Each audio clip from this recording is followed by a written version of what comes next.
Hello everybody, welcome to the new and improved Blue Streak News. I'm Barrett Thompson. Hey Barrett, news that's over here.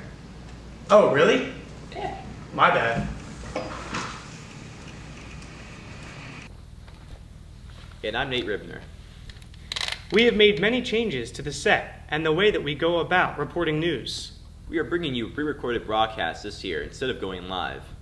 This is because we want to take you deeper with the stories that we find.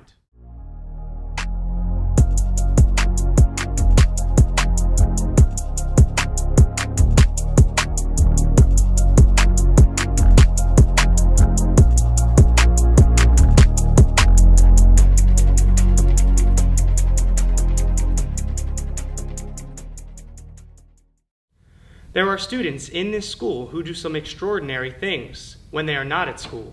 From making rap music to being a yo-yo master, there are lots of hidden talents in the Manheim Township student body.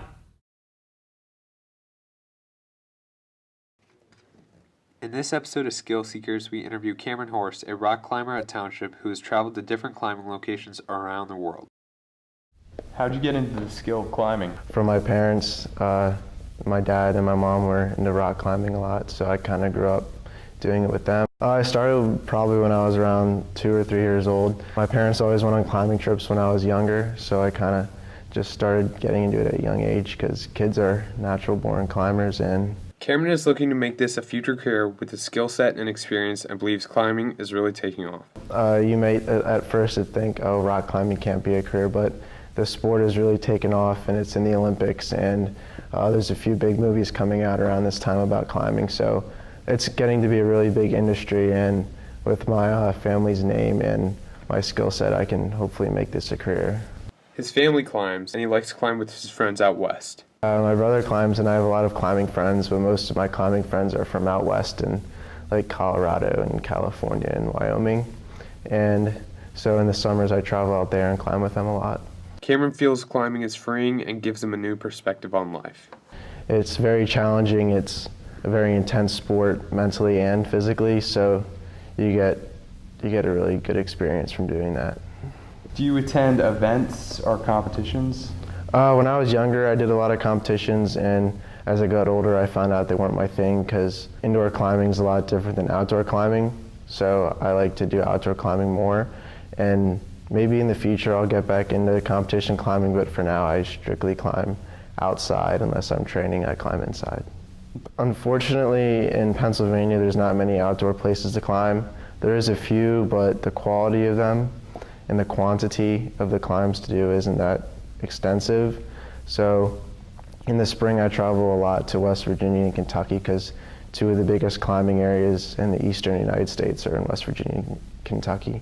So I do that on most weekends, and in the summer I either travel out west and spend a lot of time out in like Colorado, Utah, and Wyoming to climb, or what I did this past summer is I went to Europe for a month, and France and Germany and Switzerland and Spain all have some of the best climbing in the world. So this past summer I went climbing in France for the first time, and it was totally amazing. There's this climbing area called Seus, and it's in probably one of the coolest places on this planet, and I'll definitely be back there to climb, for sure. How's the food down there? In France? Yeah, it's really good food, and I ate a lot of bread and pasta, and pizza's pretty good. How does climbing shape your lifestyle day to day? I see things in life differently, I guess, because climbing puts everything in your life into perspective. Instead of like going to the beach or to a city or Florida for a week to vacation like a lot of people do, I go out in the middle of nowhere and camp and hike and climb and do stuff like that. Thank you for coming down off of your mountain to... For sure. shoot this. Next up, an Olden Halen takes a new rise of fame, becoming more popular among teenagers all across the country. It is very likely that you know someone who takes part in this activity, and those people might be walking the same halls that you do. Of course, you can't do it at school, but we can still talk about it and see what its influence is on the student life. For years, teenagers have been bombarded with messages of don't smoke, and it seems to have worked. Teen smoking rates have decreased drastically. However, a new threat looms on the horizon.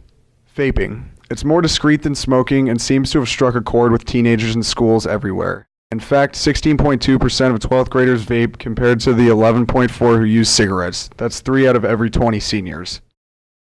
Are you aware that a good portion of high school students are picking up vaping? I'm aware that it's definitely a growing trend among people who smoke. Or actually, I think there was a period of time when students had kind of stopped smoking, and we didn't really see it for nearly a year. And now, vaping is expanding to the point where we're seeing it a lot more again. The problem is you're still putting a drug into your body. In the case of nicotine, it's something that is a stimulant and will artificially raise your heart rate. According to the National Institute of Drug Abuse, 7 out of every 10 teens has been exposed to vaping advertisements of some sort, and it has repercussions. By 12th grade, teen vaping rates are over 15%, and in every grade, it's way more popular than traditional cigarettes. So I'm not trying to be, alarmist about it, but it is very new. You are taking chemicals in your body. We asked a few students if they know anybody who vapes. Yes. Yeah. No, I don't. I feel like they think that they need it. My mom's boyfriend vapes. I just don't know what's the purpose for it. I just think it's dumb. Whether you've been pressured to vape by others or are just curious about doing it yourself, we recommend that you stay safe and don't vape. Our final story for this broadcast surrounds a game and a frenzy we have all heard of. There's a Vaporeon that spawned right there, so everyone's running. With the creation of video games comes a craze to follow the most popular ones. Hundreds of thousands of people, and sometimes even millions, try to get their hands on a copy for one reason or another. It started off with Pong, a basic game that pinned 2 players against each other and a match to score on the other player. It then went to Space Invaders, a game where you faced off against aliens coming at you in rows. The cycle continued with more and more games, and as time went on, the games got better, and so more people would end up playing them. The craze of video games has grown, and now there's a new king of the hill.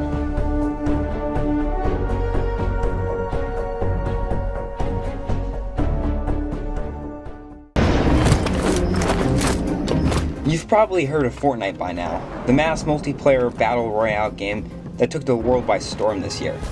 It originally started out as a cooperative zombie survival game. It didn't get its claim to fame until just last September with the release of the new Battle Royale mode. Dope. You may have heard of the term because of a release of another game very similar to it, PlayerUnknown's Battlegrounds. Fortnite takes the format of Battle Royale, but unlike its darker, grittier predecessors, it goes for a more cartoony visual and a free-to-play platform, allowing people from all ages to participate in the game. Because of this, the game blew up and now has over 125 million players, 40 million of which play monthly and even daily. We interviewed some of the students and teachers here at the high school on their thoughts on Fortnite. So, do you play Fortnite? Yeah. We found that many people at least had tried it once or twice, and the people that did enjoy it played pretty regularly. I've played once with a few friends. I played once, yeah. Yes. I'd say 4 or 5 hours a week. The people that do play, though, are hooked. And many of them couldn't even tell us how many hours they've played in total. Probably